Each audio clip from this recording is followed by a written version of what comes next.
name is Armida, offline student from Vijayawada, 5 to 8 class. Tennis yesterday conduct maths exam. Please welcome Chandrasekhar sir to district 5.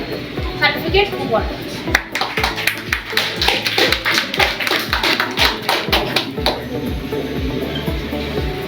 S. Dundishwar.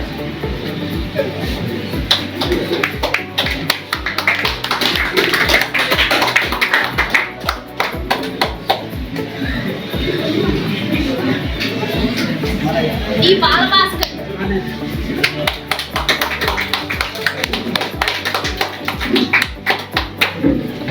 G. Mahendra.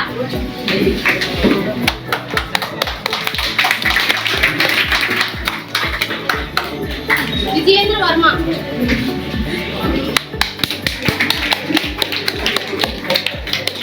M. Jaswendra.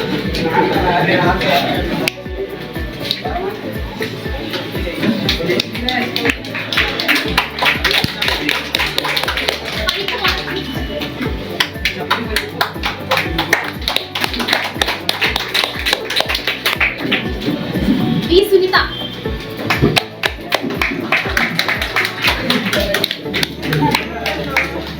J. Manish.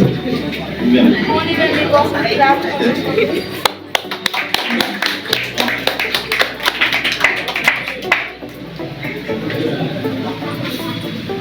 Sir, 2 months only completed. Kerala prepare our experience coaching students for Masara exam.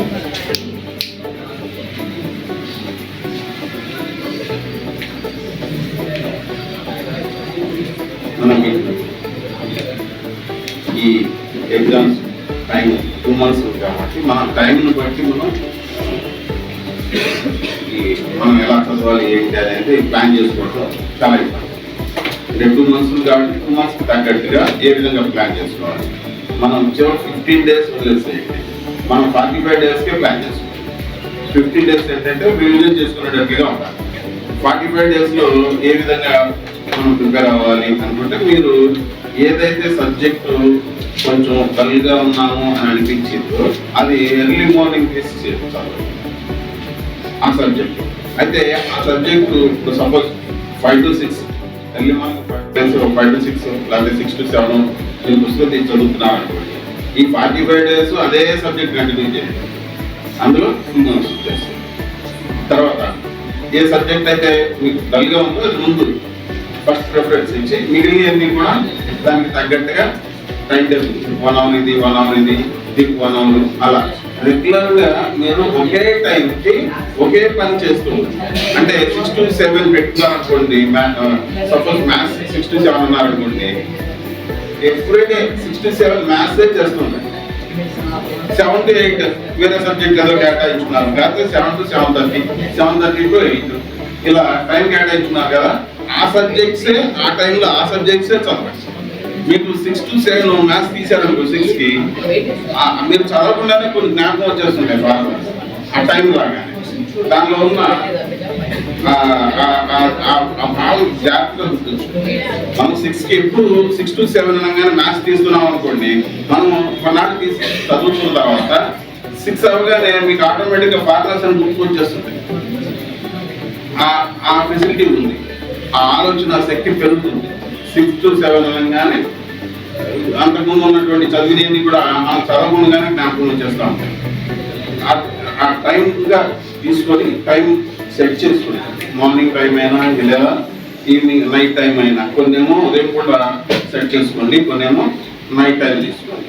ఉదయం early morning maths వరకు వస్తే early morning formulas pass అవుతుంది. Night time work చేయండి, maths work night కొంత time కేటాయించుకోండి. Problems ఏమన్నా ఉంటే వాటిని solve చేయడానికి ప్రయత్నించండి. కానీ ఎర్లీ మార్నింగ్ మాత్రం ఫార్ములాస్ అన్ని ఒక చోట రాసుకొని అవి రిపీట్ చేస్తూ ఉంటాయి. ఫార్ములాస్ అనుకుంటే ప్రాబ్లమ్స్ ఏదైనా ఈజీగా చేయాలి. రెండోది, మనం ప్రాబ్లం చేయడం అనేది ముఖ్యంగా ఇన్ టైంలో చేయడం చాలా. అంటే మనలో ప్రాబ్లమ్ని 2 minutes 3 minutes చేస్తారు, అలా కాదు. అది చేసినా కానీ మనకు ఉపయోగపడదు. 1 minute చేసేటట్టు మనం 1 minute కూడా కాకుండా 1 minute అంటే మనం క్వశ్చన్ అది చదవడానికి 5 seconds 10 seconds అయిపోతుంది. 45 లేదా 50 seconds లో ప్రాబ్లమ్ ఎలా చేయాలి. కొన్ని ప్రాబ్లమ్స్ ని గెస్ చేసి ఆన్సర్ చేసేటట్టుగా ఉంటాయి, పర్ఫెక్ట్ గా ఉండాలి అందులో కూడా. ఆ విధంగా మనం ప్రిపేర్ అవ్వడానికి ప్రయత్నం చేస్తుంటాం.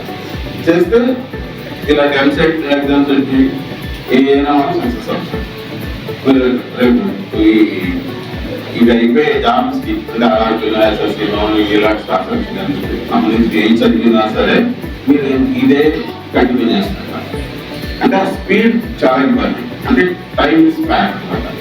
తక్కువ టైంలో ఎక్కువ ప్రాబ్లమ్స్ ఎలా చేయాలి. అంతేగాని మనం ప్రాక్టీస్ చేసేటప్పుడు నేర్చుకునేటప్పుడు చాలా టైం కేటాయిస్తుంది.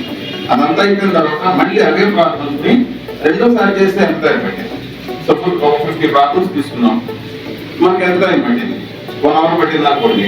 అవే 50 ప్రాబ్లమ్స్ ని మళ్ళీ ఇంకోసారి ఒక 3 days 4 days అయినాక చేస్తే మళ్ళీ 1 hour పడుతుందా, లేకపోతే 50 seconds పడుతుందా, ఇలా ప్రాక్టీస్ చేయండి.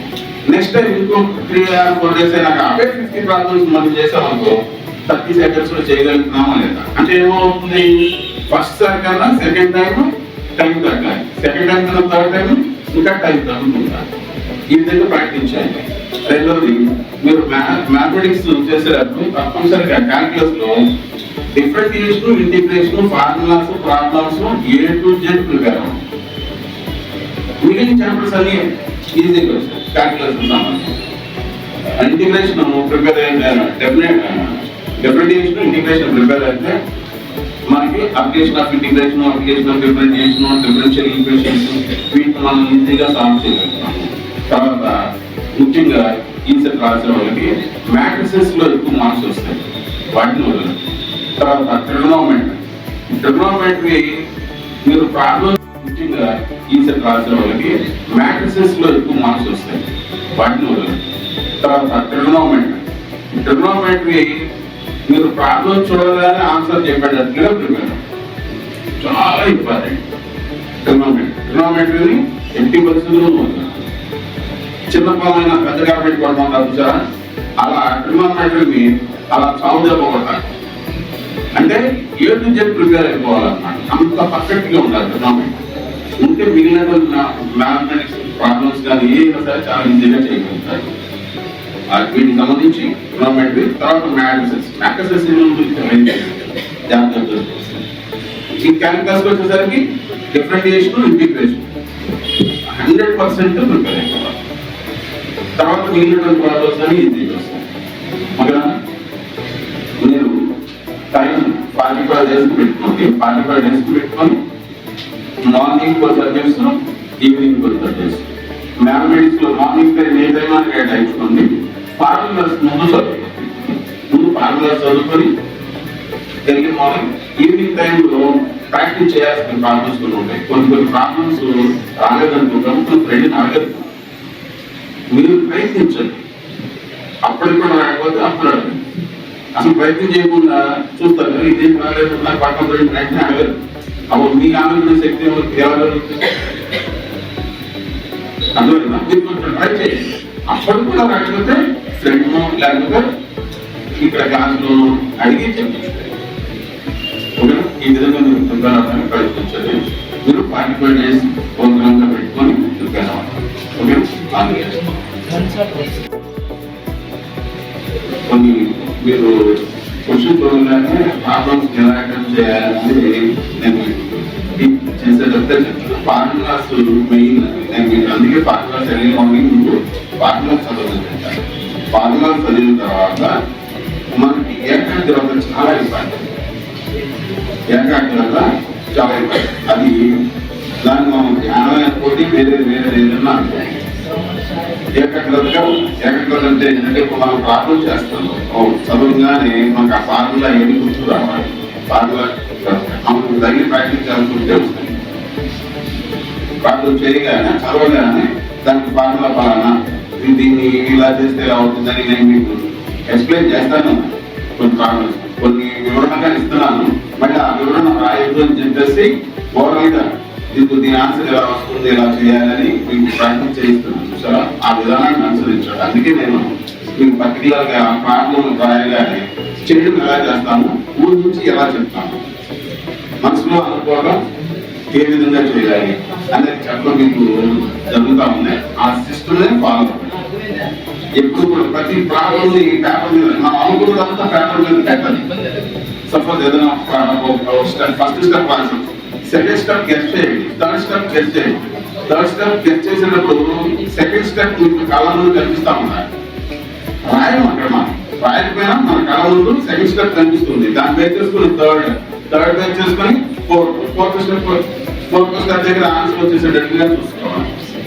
అంతేగాని చదివిందంతా ఇప్పుడు మనం ఏదైనా స్టోరీ ఉందనుకున్నాను, ఏదో చిన్న కథ బాలమిత్ర కథ ఒకటి చెప్పారనుకోండి, చెప్తే 10 నిమిషాలు అయింది. ఆ 10 నిమిషాల్లో దాంట్లో బాలమిత్రలోనో దేనిలోనో ఒక స్టోరీ 10 minutes లో చెప్పాడు. అదే మనం రాస్తే ఏమవుతుంది, ఆడనే అవుతుంది. అదే మనం ప్రాబ్లంని రాయకూడదు. ప్రతిదీ స్టెప్ బై స్టెప్ చూసుకొని ఫోర్త్ స్టెప్ రాసేటట్టుగా ఉన్నాం. థర్డ్ స్టెప్ ఫోర్త్ స్టెప్ మీరు ఆ ప్రాక్టీస్ నేను మీకు ప్రాబ్లమ్స్ చెప్పేటప్పుడు చెప్తున్నాను. అది మీరు అబ్జర్వ్ చేస్తున్నారో లేదో తప్పనిసరిగా అబ్జర్వ్ చేయండి. చేసి మీరు అలా చేయడానికి ప్రయత్నించండి.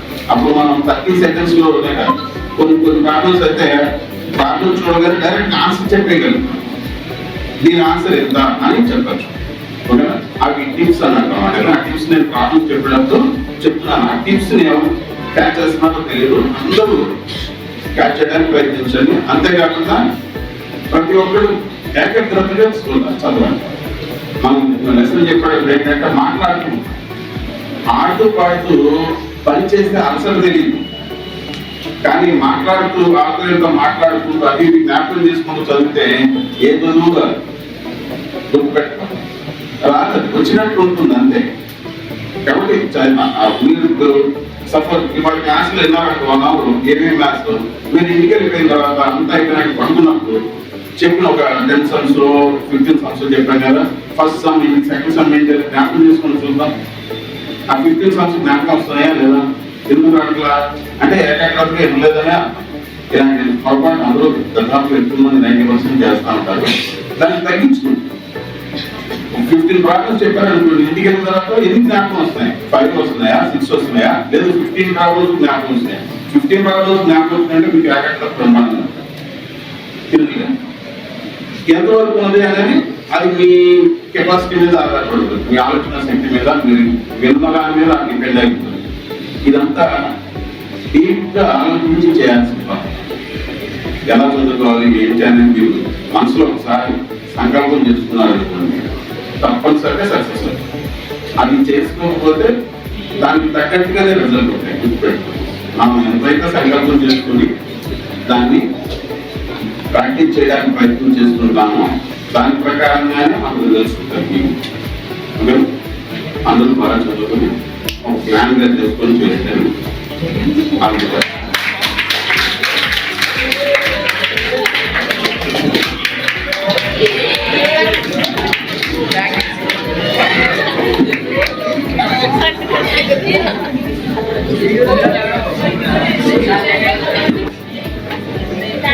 ఇంత టైం తీసుకుని మాకు చెప్తున్నందుకు. ఈ సెట్లో మేము అందరం మంచి ర్యాంక్ తెచ్చుకుని మళ్ళీ మొదలు పెడతాం. Thank you so much.